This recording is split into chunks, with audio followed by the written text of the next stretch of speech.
بسم الله الرحمن الرحيم.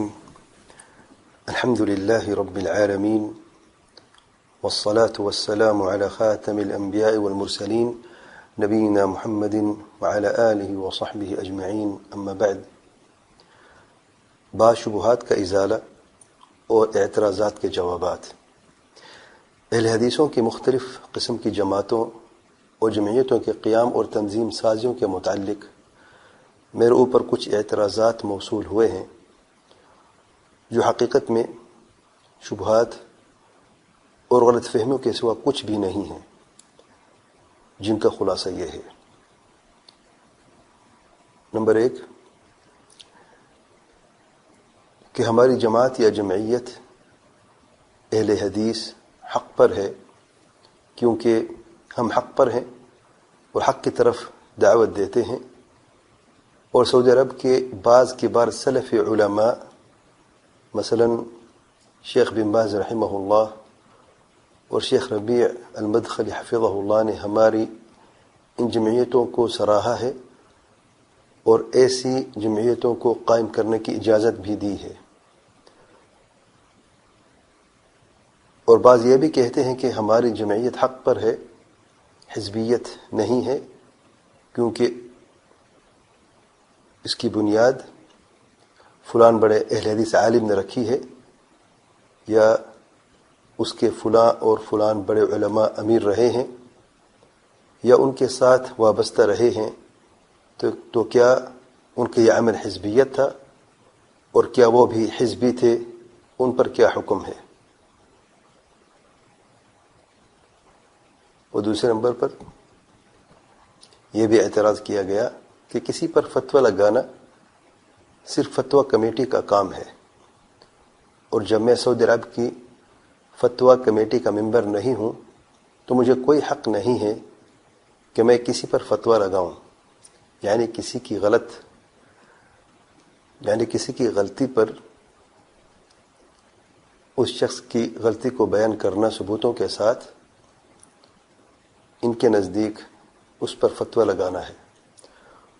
اور تجویز دی ہے کہ کسی کے متعلق اگر بات کرنی ہو تو سعودی عرب کی فتویٰ کمیٹی سے اس شخص کے بارے میں سوال کیا جائے اور ان سے جواب لیا جائے. ان اعتراضات کے جواب: حقیقت میں یہ 2 بلکہ 3 شبہات اور اعتراضات ہیں. آج کی نشست میں انشاءاللہ تعالی پہلے شبہ کا ازالہ اور اعتراض کا جواب دیتے ہیں. پہلا شبہ یہ ہے، کہتے ہیں کہ ہم حق پر ہیں اور حق کی طرف دعوت دیتے ہیں، اور سعودی عرب کے بعض کبار سلف علماء مثلا شیخ بن باز رحمہ اللہ اور شیخ ربیع المدخلی حفظہ اللہ نے ہماری ان جمعیتوں کو سراہا ہے اور ایسی جمعیتوں کو قائم کرنے کی اجازت بھی دی ہے. اس کا جواب: نمبر 1 عجب بات ہے کہ یہ شبہ اور اعتراض 2 مختلف جماعتوں کے رہنماؤں کی طرف سے آیا ہے. ایک اپنی جماعت کے مفتی اعظم ہیں اور دوسرے اپنی جماعت کے امیر ہیں، اور دونوں نے اپنی اپنی جماعت کے قیام کے جواز میں سعودی عرب کے کبار سلف علماء میں سے شیخ بن باز رحمہ اللہ اور شیخ ربیع المدخلی حفظہ اللہ کا نام لے کر ان کے بعض اقوال پیش کرتے ہوئے اس بات کو ثابت کرنے کی کوشش کی ہے کہ ان کی جماعت اور جمعیت حق پر ہے، اور اس بات کا بھی اقرار کیا ہے کہ یہ دونوں علماء سعودی عرب کے کبار سلف علماء ہیں اور ان کی بات قابل اعتبار بھی ہے. دوسرے نمبر پر کہتے ہیں کہ سعودی عرب کے کبار سلف علماء شیخ بن باز رحمہ اللہ اور شیخ ربیع المدخلی حفظہ اللہ نے ان جمعیتوں کو سراہا ہے اور اجازت دی ہے. ان جماعتوں اور تنظیم سازوں کے متعلق ان دونوں کبار سلف علماء کا آخری موقف بھی ذرا جان لیتے ہیں. شیخ بن باز رحمہ اللہ کا موقف: مختلف جماعتیں اور جماعتوں کے عمراء کے شرعی حیثیت کے متعلق سوال کیا گیا. سوال یہ ہے، سائل سوال کرتا ہے، ہمارے ہاں سوڈان میں ایک جماعت ہے جو سلفی عقیدہ رکھتی ہے. ذرا غور سے سنیں. ہمارے ہاں سوڈان میں ایک جماعت ہے جو سلفی عقیدہ رکھتی ہے. انہوں نے اپنی جماعت کا ایک مرکزی امیر مقرر کیا ہے، ساتھ ہی مختلف فروعی یعنی علاقائی صوبائی وغیرہ عمراء بھی مقرر کیے ہیں، اور اپنے جماعتیوں کو اس امیر کی اطاعت کے لزوم کا کہتے ہیں، اجتہادی امور میں اس کی اطاعت کو لازم قرار دیتے ہیں۔ شیخ صاحب فضیلۃ الشیخ بن باز رحمہ اللہ اس سوال کے جواب میں فرماتے ہیں، اس تنظیم سازی کی میں کوئی شرعی اصل نہیں جانتا۔ یہ جو تنظیم سازی سائل نے ذکر کی ہے، اس کی میں کوئی شرعی اصل و بنیاد نہیں جانتا۔ امارت تو صرف مسلمانوں کے حکمرانوں کی ہوتی ہے کہ اس کی سمع اور طاعت کی جاتی ہے، معروف میں، معاصی میں نہیں۔ لیکن کوئی جماعت ہو اور اس کا امیر کہلایا جاتا ہو اور اس کے فرمان کی پیروی ہوتی ہو تو یہ بہت عظیم غلطی ہے۔ اور اس کا حوالہ نوٹ کر لیں، کیسٹ ہے لقاء متوکل السودانی مع علامہ ابن باز والالبانی رحمہ اللہ، جس میں سودانی انصار السنہ اور جماعتوں، تنظیموں اور احزاب سے متعلق سوال و جواب موجود ہیں۔ فضیلۃ الشیخ ربیع بن ہادی مدخلی حفظہ اللہ کا موقف ان جماعتوں کے متعلق بھی سن لیں۔ سائل سوال کرتا ہے، بعض لوگوں کا یہ خیال ہے کہ سلفی دعوت کے مقدر میں پھیلنا اور منتشر ہونا سوائے جمعیات بنانے کے ممکن نہیں ہو سکتا، جبکہ دوسرے ساتھی ان سے اختلاف کرتے ہیں اور کہتے ہیں کہ یہ جمعیات تو سلفیوں کے درمیان تفرقہ کا سبب ہیں۔ بس آپ کی اس قسم کی عبارت کے بارے میں کیا رائے ہے؟ جواب فضیلۃ الشیخ العلامہ ربیع بن ہادی مدخلی حفظہ اللہ دیتے ہوئے فرماتے ہیں، اللہ تعالیٰ کی قسم، ہم تو یہی کہتے ہیں کہ ہر خیر سلف کی اتباع میں ہے اور ہر شر خلف کی ایجاد کردہ بدعتوں میں ہے، کیونکہ سلف نے اس دین کی نشر و اشاعت کی اور نیکی اور بھلائی میں تعاون کے ذریعے پوری دنیا فتح کر لی۔ پس وہ جہاد میں جان و مال کے ساتھ تعاون کرتے، لیکن اس منظم اور تنظیمی طریقے سے نہیں جو مغرب سے ہماری طرف آئے ہیں۔ تم اپنا جان اور مال پیش کرو، کوئی دوسرا بھی پیش کرے تو میری جد و جہد تمہاری جد و جہد سے مل جائے اور نیکی اور بھلائی میں تعاون کی شکل بن جائے، اور کلمۃ اللہ کو آگے پہنچاتے گئے، اس ملک کو فتح کیا، پھر علماء نے ان کے نقش قدم پر چل کر ایک دنیا کو فتح کر لیا۔ پس علماء کرام نے علم کا جھنڈا لہرایا اور پورے عالم میں اسے نشر کیا۔ یہ اس مسجد میں پڑھا رہا ہے اور وہ اس مسجد میں پڑھا رہا ہے، اور ان سب کی جد و جہد باہم یکجا ہو جاتی ہے۔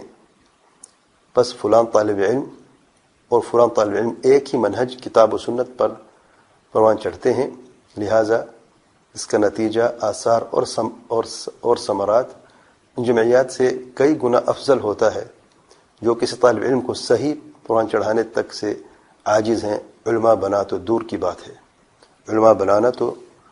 کی بات رہی۔ میں آپ کو ایک مثال، شیخ صاحب فرماتے ہیں، میں آپ کو ایک مثال بیان کرتا ہوں۔ شیخ مقبل الوادعی رحمہ اللہ ان جمعیات اور ان کے اسلوب کا انکار کرتے تھے۔ انہوں نے اپنا ایک علمی مرکز بنایا اور طلبہ کو علم دیا، تو وہاں سے طلبہ سے بڑھ کر علماء تک پیدا ہوئے، اور ہر کوئی اپنے اپنے وطن لوٹ گیا اور وہاں کسی مدرسے کی بنیاد ڈالی، جس کی وجہ سے انہوں نے ایک نئی نسل کتاب و سنت رسول صلی اللہ علیہ وسلم پر پروان چڑھائی۔ جبکہ دوسری طرف دنیا کے مشرق و مغرب میں پھیلی ان جمعیات کے بارے میں آپ مجھے بتائیں، کتنے عالم انہوں نے پیدا کیے؟ کچھ نہیں۔ اور اس کمزور شخص نے کہ جس کے پاس نہ مال تھا نہ کچھ، اپنے اخلاص اور محنت سے اللہ تعالیٰ کی قسم یہ سب کچھ کیا جس سے یہ جمعیات عاجز ہیں، بلکہ اس کے عشر عشیر تک کرنے سے عاجز ہیں کہ کسی عالم کو پیدا نہ کر سکیں۔ پھر ان پر حزبیت کا غلبہ ہوتا ہے اور اپنی جمعیت کی بنیاد پر الولاء والبراء یعنی دوستی و دشمنی کرتے ہیں اور تفرقہ ہوتا ہے، اور انہی کے سبب کئی مسلم ممالک میں سلفیوں کے درمیان پھوٹ پڑی ہے۔ میرے سامنے کسی بھی جمعیت کا نام پیش کریں سوائے جمعیت البر کے جو ابھی تک محفوظ ہے، اللہ تعالیٰ اس کی حفاظت فرمائے۔ انہیں بھی ہم نصیحت کرتے ہیں کہ جمعیت والا مسلک چھوڑ دیں، جس کا بیان پہلے گزر چکا ہے۔ تو میں کہہ رہا تھا کہ ان جمعیات نے اسلام اور سلفی منہج کا صفایا کر دیا ہے اور سلفیوں میں پھوٹ ڈال دی ہے، اور مسلمانوں کی جیبوں میں سے ان کا مال ہتھیا کر اپنی جیبیں بھر لی ہیں، جسے وہ یہاں اور وہاں سلفیت کے خاتمے کے لیے استعمال کرتے ہیں، چاہے یہ سوڈان میں ہو یا صومالیہ، ایریٹریا، پاکستان، ہندوستان یا افغانستان میں۔ یہ مال یعنی فنڈز جمع کرتے ہیں اور غایت درجے مکر سے کام لیتے ہوئے اسے سلفی منہج کے خاتمے کے لیے استعمال کرتے ہیں، اور اس بات میں یہ ماہر ہیں۔ پھر کیسے یہ توقع کی جائے کہ یہ جمعیات سلف صالحین کے منہج کی تعلیم دیں گی، جبکہ یہ خود اس میں ناکام ہیں اور سلف منہج کے ذریعے ترقی کرنے سے عاجز ہیں۔ بس ہم ہر اس شخص کو نصیحت کرتے ہیں کہ جسے اللہ تعالیٰ نے کچھ علم دیا ہے کہ وہ ایک مسجد لے اور اچھے لوگوں کو اپنے گرد جمع کرے جنہیں وہ جانتا ہے، پھر انہیں تعلیم دے۔ میں تو یہ دیکھتا ہوں کہ اگر میں اپنی مسجد سے 10 علماء فارغ کروں اور آپ اپنی مسجد سے 10 علماء فارغ کریں اور وہ بھی 10 کرے وغیرہ، جبکہ ہم ایک ہی شہر یا ملک میں ہیں، تو ہم 40-50 علماء تیار کر سکتے ہیں۔ اللہ کی قسم، جو ایسی 1000 جمعیت سے بہتر ہے اور ان جمعیت کے قائم کردہ معاہد سے بہتر ہے۔ حوالہ نوٹ کر لیں، کیسٹ ہے سلفیتنا اقوى من سلفیت الالبانی شبہۃ والرد علیہا۔ اور اس سے زیادہ وضاحت اس ٹیلی فونک مکالمے میں موجود ہے جو ابو عبد الاعلی خالد عثمان المصری اور شیخ ربیع بن ہادی المدخلی حفظہ اللہ کے درمیان ہوئی۔ یہ مکالمہ خصوصی طور پر جمعیات اور اس کے نتیجے میں مرتب ہونے والے معاملات کے متعلق تھا، جو میں سمجھتا ہوں کہ طالب علموں کے لیے اس موضوع پر بہت مفید اور قابل عبرت ہے۔ مکالمہ لمبا ہے، میں اس وقت شاہد کے طور پر صرف اس کا پہلا کچھ حصہ بیان کرتا ہوں، اور انشاءاللہ تعالی پورے مکالمے پر ایک خصوصی درس کا انتظام کرنے کی کوشش کرتا ہوں۔ اس مکالمے کی ابتدا شیخ ابو اعلی کہتے ہیں، آپ کے ساتھ محمود بھائی بات کریں گے، بارک اللہ فیکم یا شیخ۔ محمود کہتے ہیں، السلام علیکم فضیلۃ الشیخ۔ شیخ ربیع جواب دیتے ہیں، وعلیکم السلام ورحمۃ اللہ وبرکاتہ۔ محمود کہتا ہے، شیخ آپ کی جمعیت اہل حدیث والاثر وغیرہ جمعیات جو کہ مصر میں وزارت سماجی یکجہتی اور اجتماعی امور کے تابع ہے کا کیا حکم ہے؟ شیخ ربیع جواب میں فرماتے ہیں، بارک اللہ فیک، میرے پاس مکمل معرفت ہے ان جمعیات کے تعلق سے۔ اس ملک کے اندر ہو یا دیگر ممالک میں کوئی بھی سلفی جمعیت نہیں بنتی مگر وہ منحرف ہو جاتی ہے، چاہے مصر میں ہو یا سوڈان، یمن یا دیگر ممالک میں۔ ان کا اہم ترین ہدف پھر جمعیت کے عہدوں، عمارت اور مال یعنی چندہ و فنڈنگ کے لیے لڑنا جھگڑنا رہ جاتا ہے، اور نتیجتاً سب کچھ ضائع ہو جاتا ہے اور بہت دور کے انحراف میں مبتلا ہو جاتی ہے۔ نبی صلی اللہ علیہ وسلم اور سلف کی دعوت جمعیات کے ذریعے نہیں پھیلی۔ شیخ ربیع فرماتے ہیں کہ ارشاد باری تعالیٰ ہے، لقد کان لکم فی رسول اللہ اسوۃ حسنہ، سورۃ الاحزاب نمبر 21، یقیناً تمہارے لیے رسول اللہ صلی اللہ علیہ وسلم میں ہمیشہ سے اور ہر زمان و مکان کے لیے عمدہ نمونہ موجود ہے۔ بس رسول اللہ صلی اللہ علیہ وسلم کی دعوت جمعیات کے ذریعے نہیں چلی تھی، بلکہ آپ صلی اللہ علیہ وسلم کی دعوت مسجد کے ذریعے چلی تھی، پھر دیگر مساجد تک پھیلتی گئی، پھر اس نے پوری دنیا کو بھر دیا اور اس کے ذریعے اللہ تعالیٰ نے پوری دنیا کو فتح کروا دیا۔ پھر سلف صالحین میں سے ائمہ حدیث و فقہ و تفسیر نے بھی علم انہیں مساجد یا اپنے گھروں کے ذریعے پھیلایا اور ان کے ذریعے سے اللہ تعالیٰ نے لوگوں کو نفع پہنچایا. ان کے ہاتھوں ہی سلفی دعوت پھیلی یہاں تک کہ ہم تک پہنچی جو کہ اپنی بہترین حالت میں تھی.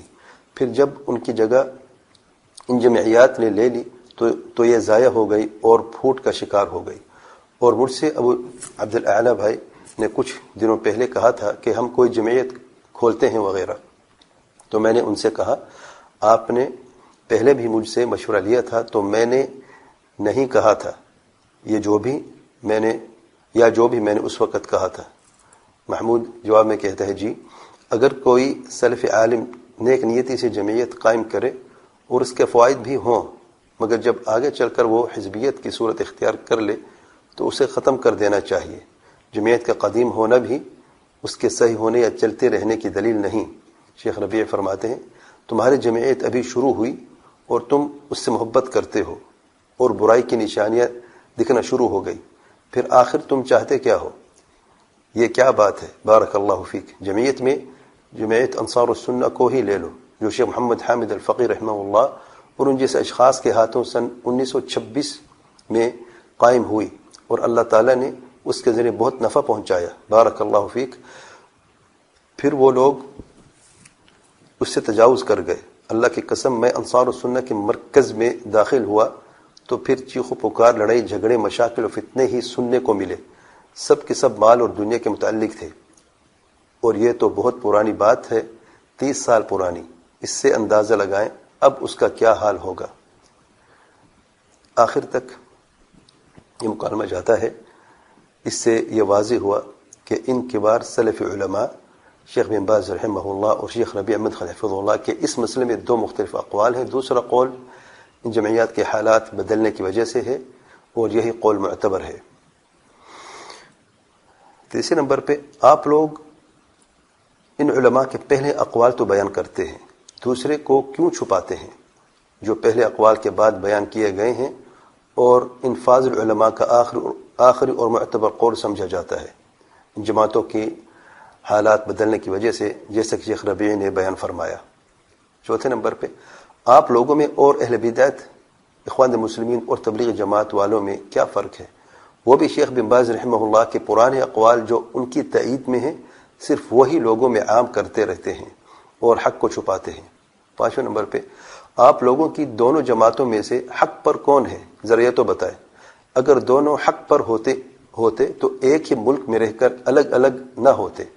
کم سے کم امیر ایک ہوتا اور اس کے نائب مختلف شہروں میں مختلف ہوتے. حقیقت تو یہ ہے کہ یہ 2 الگ الگ جماعتیں ہیں صرف نام کا اتحاد ہے وہ بھی صرف اہل حدیث کے نام کی حد تک اور حقیقتاً ان کے نام بھی مختلف ہیں اور اس بات کا ثبوت دونوں کشمیر کے جہاد کے دعوے دار ہیں. نام دونوں کے اہل حدیث ہیں لیکن اس حدیث کے ساتھ اور بھی نام انہوں نے اپنے لگائے ہوئے کوئی جماعت کے نام سے اور کوئی جمعیت کے نام سے. اور اس بات کا ثبوت دونوں کشمیر کے جہاد کے دعوے دار ہیں اور دونوں نے الگ الگ محاذ بنائے ہوئے ہیں الگ الگ معسکر ہیں اور الگ الگ چندے جمع ہوتے ہیں اور الگ الگ کارروائیاں ہوتی ہیں. میرا سوال ہے کیا نبی کریم صلی اللہ علیہ وسلم کے زمانے میں جہاد ایسے ہوتا تھا ایک دشمن کی طرف ایک ہی لشکر بھیجا جاتا تھا اور اگر مدد کی ضرورت ہوتی تو دوسرا لشکر پہلے میں ضم ہو جاتا تھا ایک ہی امیر کی قیادت میں 2 الگ الگ محاذ اور الگ الگ امیر ایک ہی میدان میں؟ یہ کیسا جہاد نبوی ہے؟ اور اس سے بھی بڑا ثبوت ایک جماعت کے امیر کی گواہی کہ کیونکہ ان کی جماعت قیام پاکستان سے قبل قائم ہے اور دوسری جماعتیں بعد میں آئی ہیں تو ان کی جماعت ہی حق پر ہے بلکہ ان کی جماعت ہی جماعت الام کے قائم مقام جماعت سمجھی جاتی ہے. 6 نمبر پہ صرف پاکستان میں 10 سے زیادہ اہل حدیث جماعتیں ہیں اور سب یہ کہتے کہ ہم حق پر ہیں دوسرے غلط ہیں. بعض جماعتوں کا نام ملاحظہ فرمائیں. نمبر 1 مرکز جمعیت اہل حدیث پاکستان ان کے امیر ساجد میر صاحب ہیں. دوسری جماعت جمعیت اہل حدیث پاکستان ان کے امیر ابتسام الہی ظہیر صاحب ہیں. تیسرے نمبر پہ متحدہ جمعیت اہل حدیث پاکستان ان کے امیر ضیاء اللہ بخاری صاحب ہیں. چوتھے نمبر پہ جماعت اہل حدیث پاکستان کے امیر عبدالغفار روپڑی صاحب ہیں. 5ویں نمبر پہ جمعیت غرباء اہل حدیث کے امیر عبدالرحمن سلفی صاحب ہیں. 6 نمبر پہ جمعیت اہل حدیث سندھ، ان کے امیر عبدالناصر رحمانی صاحب ہیں. 7 نمبر پہ جماعت الدعوہ، ان کے امیر حافظ محمد سعید صاحب ہیں. 8ویں نمبر پہ تبلیغی جماعت اہل حدیث کے امیر میر محمد اور نورستانی ہیں.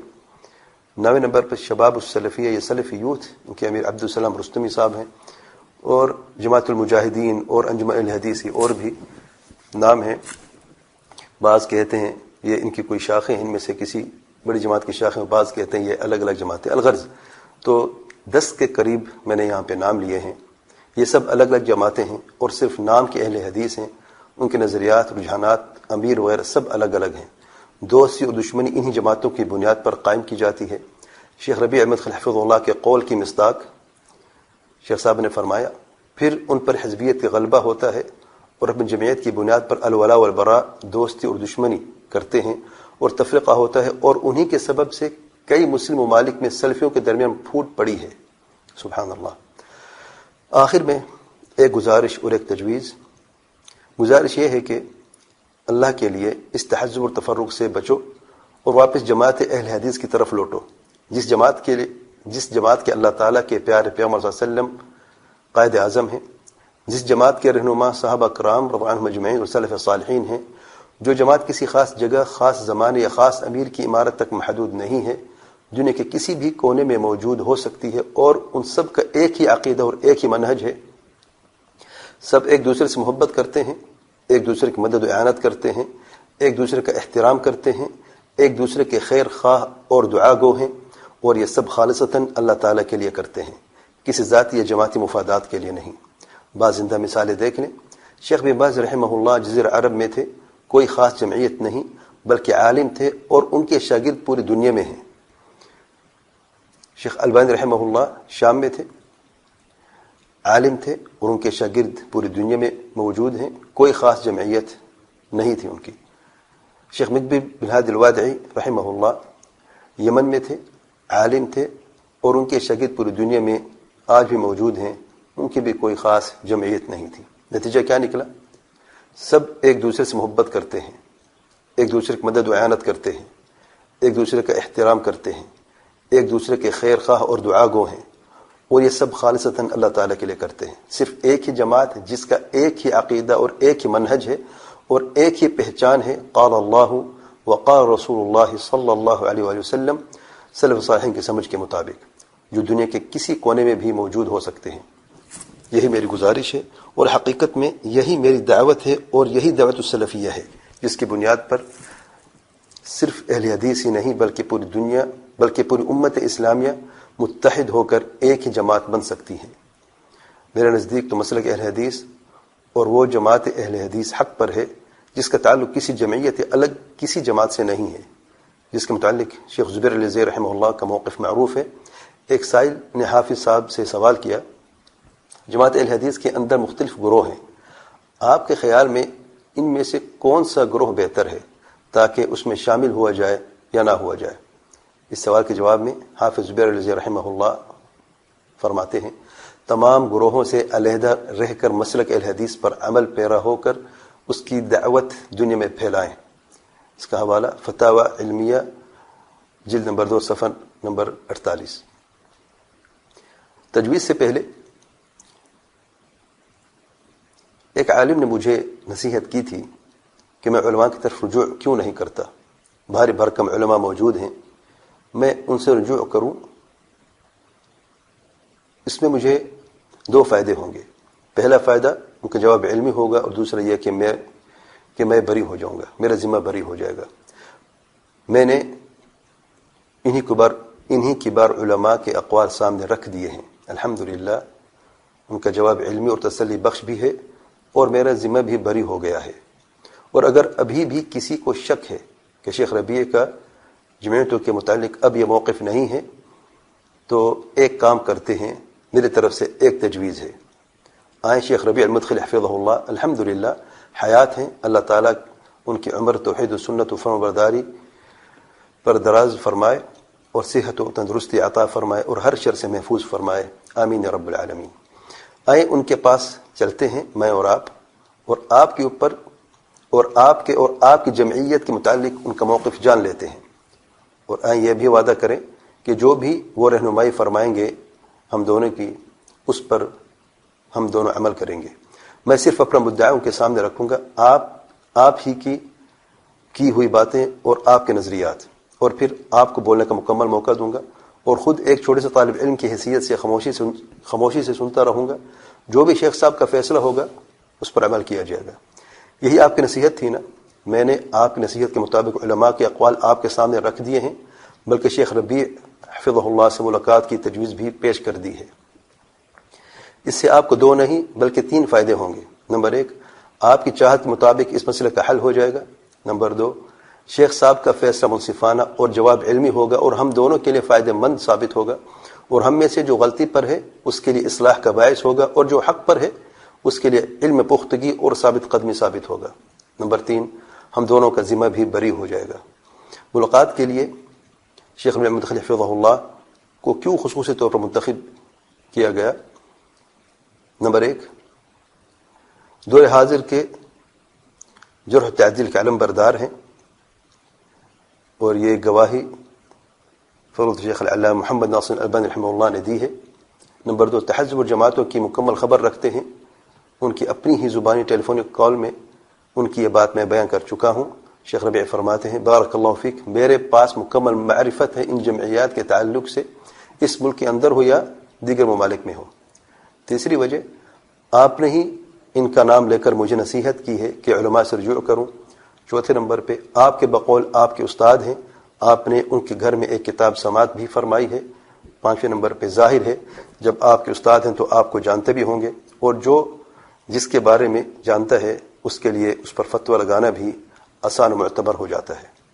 اور اس تجویز سے آپ کے اعتراض بھی دور ہو جائے گا کہ سعودی عرب کی فتویٰ کمیٹی پاکستان کے علماء کے متعلق کچھ نہیں جانتی، نہ تو وہ پاکستان آئے ہیں اور نہ ہی پاکستان کے علماء وہاں گئے ہیں، تو بغیر جاننے کے ان سے کیسے پوچھا جا سکتا ہے؟ اور یہ بھی آپ کے بہت سارے عجیب تضادات میں سے ایک تضاد ہے کہ آپ مجھے فتویٰ کمیٹی سے آپ کے بارے میں سوال کرنے کی نصیحت بھی کرتے ہیں، اور دوسری طرف اسی فتویٰ کمیٹی سے پاکستان کے علماء کے متعلق فتویٰ لینے سے منع بھی کرتے ہیں۔ بہرحال شیخ ربیع احمد مدخلی حفظہ اللہ آپ کے استاد ہیں، آپ کو جانتے ہیں، آپ کو جانتے بھی ہیں، آپ وہاں گئے بھی ہیں، آپ نے ان سے علم حاصل کرنے کا شرف بھی حاصل کیا ہوا ہے، تو میرا خیال ہے اب آپ کا اس تجویز کے بعد کوئی اعتراض باقی نہیں رہنا چاہیے۔ میں نے تو الحمدللہ آپ کی نصیحت اور تجویز کے مطابق عمل کر کے دکھایا ہے۔ اب دیکھتے ہیں کہ ہم میں سے کون کبار سلفی علماء کی نصیحتوں پر عمل کرتا ہے اور کون محض دعویٰ کرتا ہے۔ اللہ تعالیٰ ہم سب کو حق بات کرنے کی اور اس پر عمل کرنے کی توفیق عطا فرمائے۔ اللهم أرنا الحق حقا وارزقنا اتباعه وأرنا الباطل باطلا وارزقنا اجتنابه، آمين يا رب العالمين۔ سبحانك اللهم وبحمدك، أشهد أن لا إله إلا أنت، أستغفرك وأتوب إليك۔